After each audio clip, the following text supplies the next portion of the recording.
Food গধূলি ধাৰাবাহিকখনৰ আজি নিশা আহিবলগীয়া এপিছডৰ প্ৰমো বৰ্তমান মুকলি হৈছে আৰু আজিৰ প্ৰমোত বাৰু আমি কি দেখিবলৈ পাইছোঁ আহকচোন আমি অকণমান চাই লওঁ।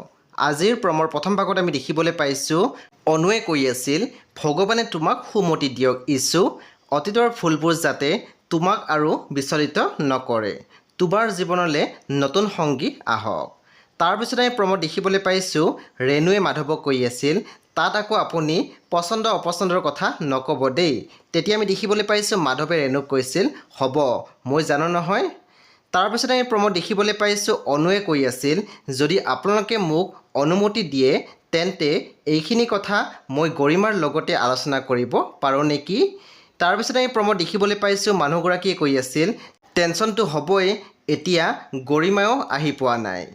সেই বন্ধু বান্ধৱীসকল আজি নিশা 8:30 বজাত ৰং টিভিত আহিবলগীয়া ফুড গধূলি ধাৰাবাহিকখন খুবেই বেছি ইণ্টাৰেষ্টিং হ'বলৈ গৈ আছে, সেয়ে আপোনালোকে চাবলৈ একেবাৰে নাপাহৰিব।